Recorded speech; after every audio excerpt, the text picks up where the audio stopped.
জীৱনত সকলোৱে সুখী আৰু সবল হ'বলৈ বিচাৰে, কিন্তু কেতিয়াবা বহুত চেষ্টা কৰিলেও তাত সাকসেসফুল হ'ব নোৱাৰে। এই ক্ষেত্ৰত জ্যোতিষাস্ত্ৰৰ মতে কিছুমান বিশেষ দেৱতাক পূজা কৰিলে সুখ শান্তি নিশ্চিত হ'ব পাৰে। আজিৰ এই ভিডিঅ'ত আমি জানিম কোন দেৱতাক পূজা কৰিলে জীৱনত উন্নতি, ধন সম্পত্তি আৰু সুখ লাভ কৰিব পাৰি। প্ৰিয় দৰ্শক, প্ৰথমবাৰৰ বাবে যদি আপুনি আমাৰ ইউটিউব চেনেলটিলৈ আহিছে তেনেহলে ভিডিঅ'বোৰ যদি চাই ভাল পায় তেনেহলে চেনেলটি সাবস্ক্ৰাইব কৰি থবলৈ একেবাৰে নাপাহৰিব। তেনেহলে পলম নকৰি আহকচোন আমি জানি লওঁ। 1 নম্বৰ, গণেশ পূজা। যিকোনো শুভ কামত আপুনি মই আৰম্ভণি কৰাৰ আগতে গণেশ দেৱতাক পূজা কৰা অত্যন্ত শুভ ফল। শ্ৰী গণেশ মহাদেৱৰ আশীৰ্বাদ যিকোনো বাধা দূৰ হয়, আপুনি মই সকলোৱে জানো। জীৱনত সফলতা আহে। গণেশ পূজাৰ বাধা আমাৰ এইকেইটা জীৱনৰ পৰা দূৰ কৰে। আমাৰ যিকোনো বাধা দূৰ কৰি দিয়ে। নতুন কাম আৰম্ভ কৰাৰ শুভ প্ৰভাৱ পৰে। ধন লাভৰ জীৱন যাত্ৰা উন্নত হয় আৰু আমি মানসিক শান্তি পাওঁ। পূজাৰ বিধি। বুধবাৰে গণেশ চতুৰ্থীৰ দিনা গণেশ দেৱতাক পূজা কৰিলে আমাৰ জীৱনলৈ যিবোৰ মানসিক অশান্তি পাই থাকো আমি সকলোবোৰ দুখ আঁতৰি আপোনাৰ শুভ হ'ব। গণেশ মূৰ্তিত প্ৰতিমা সন্মুখত আপুনি দুৰ্গা দেৱীৰ চন্দন ফুল অৰ্পণ কৰক। পূজাক মা লক্ষ্মী অতিকৈ ধন সম্পদৰ সৌভাগ্য দেৱী হয়, আমি সকলোৱে জানো।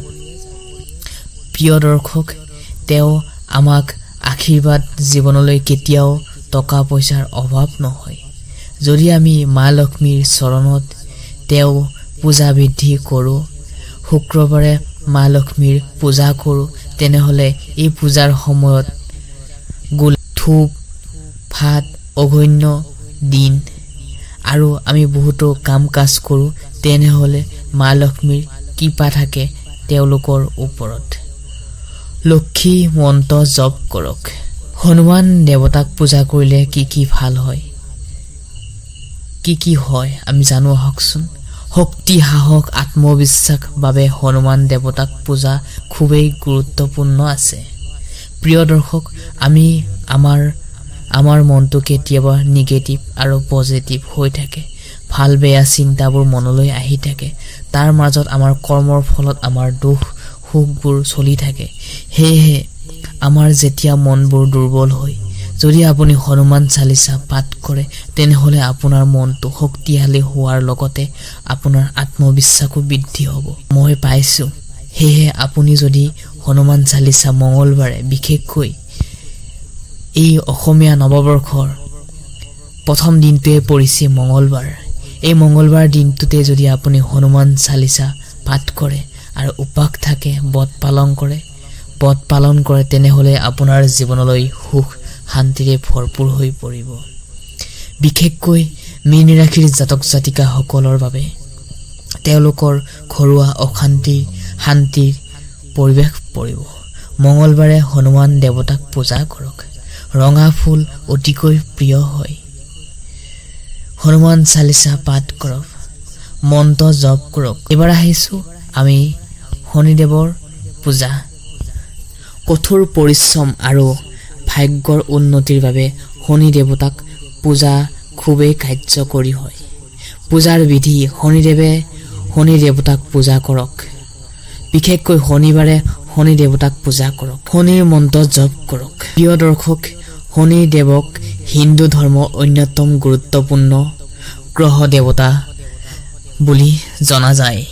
তেওঁৰ প্ৰভাৱত জীৱনত শুভ আৰু অশুভ দুয়োটাৰ ক্ষেত্ৰতে পৰে। যি ব্যক্তিক শনিৰ দেৱৰ কৃপা লাভ কৰে তেওঁ জীৱনলৈ যিকোনো সমস্যা সমাধান কৰিবলৈ পাৰে। সেয়েহে আজি এই বিশেষ ভিডিঅ'টোত আমি বিশেষ টিপছ আৰু আপোনালোকক কিছুমান কথা জনাম। সেয়ে ভিডিঅ'টো শেষলৈ চাব।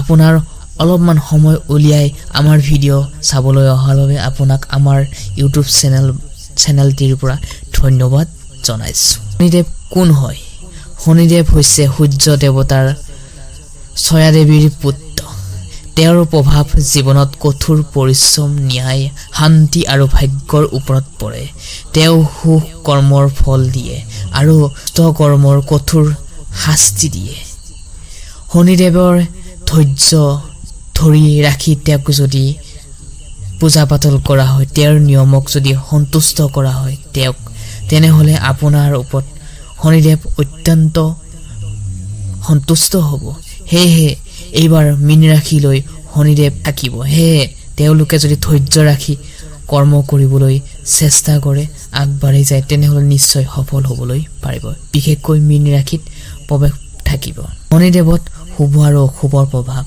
শনিদেৱত যদি সন্তুষ্ট হয় তেন্তে মানুহৰ জীৱনত বিশাল উন্নতি কৰিব পাৰে এজন ব্যক্তিয়ে কিন্তু অশুভ দৃষ্টি থাকিলে বাধা দৰিদ্ৰতা মানসিক কষ্ট অত্যাচাৰ বিপদ আহিব পাৰে শনিৰ দুখ বুলি কোৱা হয় যেতিয়া কুণ্ডলিত শনি গ্ৰহৰ দুষ্ট অভাৱত অৱস্থান থাকে ইয়াৰ ফলত ব্যক্তিৰ জীৱনত বাধা বহুতো ধৰণৰ সমস্যা আহি পৰে ধন সম্পত্তি হানি বিবাহিত জীৱনত সমস্যা সৃষ্টি কৰ্ম জীৱনত সমস্যা বৃদ্ধি মানসিক অশান্তি শনিৰ দুখ পৰা আপুনি যদি বাচি থাকিব বিচাৰে তেনেহলে বিশেষকৈ শনিবাৰে শনি দেৱক পূজা কৰক নীলা ৰঙৰ কাপোৰে পৰিধান কৰক এই দিনটোত আৰু শনিদেৱৰ মন্ত্ৰ জপ কৰক শনিদেৱৰ পূজাৰ বিশেষ নিয়ম শনিবাৰে শনি মন্দিৰত গৈ পূজা কৰক শনি দেৱতাক তিল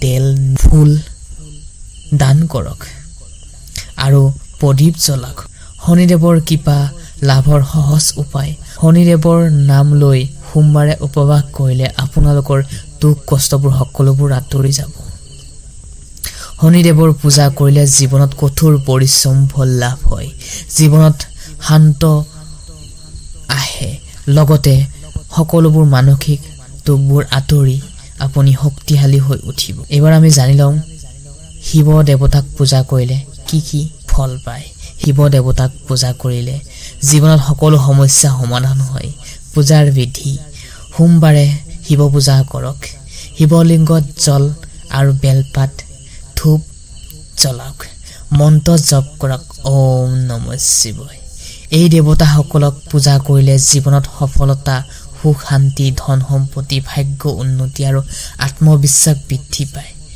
নিয়মীয়াকৈ পূজা কৰিলে জীৱনত সুপ্ৰিয় দৰ্শক তেনেহলে আজিৰ এই বিশেষ ভিডিঅ'টোৰ পৰা আমি বিদায় মাগিছো যদিহে ভিডিঅ'টো চাই আপোনাৰ ভাল লাগিল তেনেহলে ভিডিঅ'বোৰ লাইক এটা কৰিবলৈ একেবাৰে নাপাহৰিব ভিডিঅ'ত লাইক এটা কৰিবলৈ একেবাৰে নাপাহৰিব আকৌ নেক্সট ভিডিঅ' আপোনালোকক আটাইকে লগ পাম কুশলে থাকক মংগলে থাকক ওম নমঃ শিৱায় ধন্যবাদ